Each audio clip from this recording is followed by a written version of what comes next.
Hello guys, welcome to my channel journey with Kalyan. তো নতুন blog নিয়ে চলে এলাম। সেদিন গিয়েছিলাম ইন্টারন্যাশনাল ট্রেড ফেয়ার এক্সিবিশনে। তো সেই এক্সপিরিয়েন্সটাই তোমাদের সাথে শেয়ার করলাম। শরীরটা ভালো ছিল না, তাই ভিডিও পোস্ট করতে পারিনি। প্রথমে ভেবেছিলাম এক্সিবিশন শেষ হয়ে গেছে, ভিডিওটা আর পোস্ট করে কী হবে। তারপরে ভাবলাম যে আমার মতন যারা এক্সিবিশনে যাওনি তারা এই ভিডিওটা দেখলে তাদের জন্য হেল্পফুল হবে। ভিডিওটা দেখলে তুমি বুঝতে পারবে ভিতরে কী কী জিনিস সেল হয় বা কী কী জিনিস আছে। আমি যেদিনকার গিয়েছিলাম তার পরের দিনই লাস্ট দিন ছিল, তাই বাইরে অনেক সেল বসেছিল। এই কম্বলগুলো 350-400 টাকায় বিক্রি হচ্ছিল। আমি কোনো জিনিস কিনিনি, তাই আমি কোনো বার্গেনিংও করিনি। হয়তো বার্গেনিং করলে এর থেকে দাম কম হতে পারে। আমি একটা জিনিস যা লক্ষ্য করলাম যে মোটামুটি প্রথম দিন থেকে তোমরা যদি লাস্টের 2-3 দিন আগে যাও, তোমরা আরও হয়তো ডিসকাউন্টের জিনিস নিতে পারো। যার কাছে যেরকম স্টক ছিল নিয়ে বসে পড়েছিল। হাঁটতে হাঁটতে এক্সিবিশনের গেট পার করে চলে গিয়েছিলাম। আগে দেখে নিয়েছিলাম যে ফুটপাতে কী কী জিনিস পাওয়া যাচ্ছে, তারপরে ভিতরে যাবো। এদিকে গুরুদেবের স্ট্যাচুটা দেখে খুব ভালো লাগলো। এখানে একটা অ্যাকোরিয়ামের দোকান দিয়েছিল, ছোটো ছোটো নানা রকমের ডিজাইনের অ্যাকোরিয়াম পাওয়া যাচ্ছিলো। যে কোনো অ্যাকোরিয়াম কিনলে তার সাথে মাছ আর ভিতরে পুরো সেটটাই ফ্রি। অ্যাকোরিয়ামগুলো মোটামুটি তুমি 400-450 টাকায় পেয়ে যাবে। ছোটো ছোটো অ্যাকোরিয়ামগুলো আমি জিজ্ঞাসা করিনি যে কী দাম আছে। এই এক্সিবিশনটা 45 বাস স্ট্যান্ডের পাশের মাঠে হচ্ছিল। এর আগে এরকম কোনো এক্সিবিশন এই মাঠে দেখিনি কখনো। যা দেখেছিলাম বাইরে বেশিরভাগ ব্ল্যাঙ্কেট আর লেডিস ড্রেস বিক্রি হচ্ছিল, তাই আর বেশি দূর যাইনি। ভিতরে ঢুকে হলে আবার গেটের দিকে রিটার্ন এলাম। এই যে গেটের সামনে চলে এলাম, ভিতরে ঢুকেই বুঝতে পারছি এক্সিবিশনে ইন্টারেস্টিং জিনিস বিক্রি হয়, নাহলে লাস্টের আগের দিনে এত ভিড়।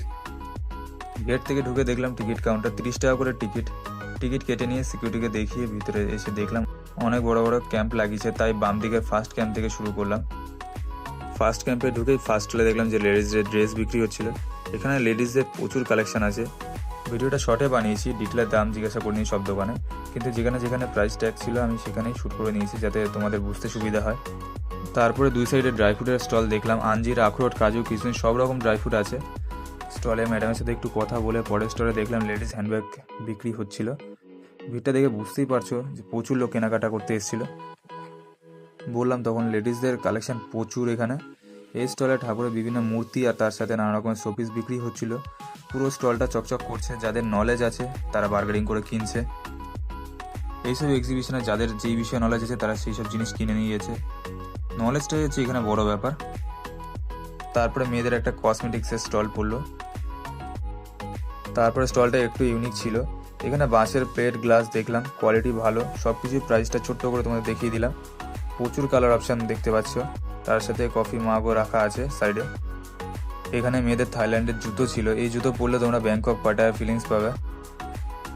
তার সোজাসুজি কাউন্টারে ছেলেদের কাজের জিনিস ছিল, তার সাথে ছোটো ছোটো বিভিন্ন মাসাজের মেশিন ও গ্যাজেটও ছিল বিভিন্ন। তারপরে স্টলটা বইয়ের স্টল ছিল, এখানে যা বই নেবে তুমি 100 টাকা করে। অনেক কিছু জানার জন্য বিভিন্ন রাইটারের বই ছিল এখানে। এক একটা ক্যাম্পে প্রচুর স্টল ছিল, সব স্টল দেখানি। যেসব স্টলগুলো ইউনিক ছিল সেই স্টলগুলো তোমাদেরকে দেখিয়েছি, নাহলে ভিডিওটা প্রচুর বড় হয়ে যাবে। তারপরে সেকেন্ড ক্যাম্পে ঢুকে গেলাম, এখানে ঢুকেই দেখলাম ছেলেদের ফ্যাশন ব্যাগ বিক্রি হচ্ছিল অনেক রকমের।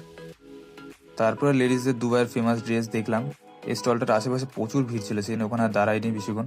ওখান থেকে পাশের স্টলটাই দেখলাম যে দুবাইয়ের সুইট আর চকলেট বিক্রি হচ্ছিল।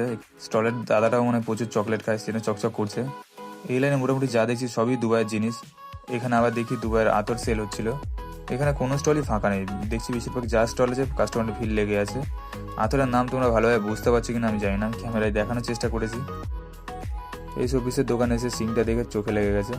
মহেঞ্জোদারো মুভিতে মনে হয় এই সিংটা ইউজ করা হয়েছিল ভিলেনের মাথায়। বাচ্চাদেরকে ইঞ্জিনে বানানোর জন্য এই খেলনাগুলো তোমরা নিতে পারো। দাদা দেখিয়ে দিচ্ছে কীভাবে খেলনাগুলো অ্যাটাচ করতে হয়। তারপরে লেডিস ড্রেসের স্টল দেখলাম দুই সাইডে। ড্রেসে ভর্তি, মেয়েরা এলে কোনটা ছেড়ে কোনটা নেবে বুঝতে পারবে না, প্রচুর কালেকশন। তারপরেই একটা জুয়েলারি কাউন্টার দেখলাম, এখানে দাদা ইনস্ট্যান্ট সবজি কীভাবে কাটবে তার মেশিন নিয়ে চলে এসছে। এটা দেখে নাপটুল চ্যানেলটার কথা মনে পড়ে গেল, অল টাইম এইসব দেখাতো।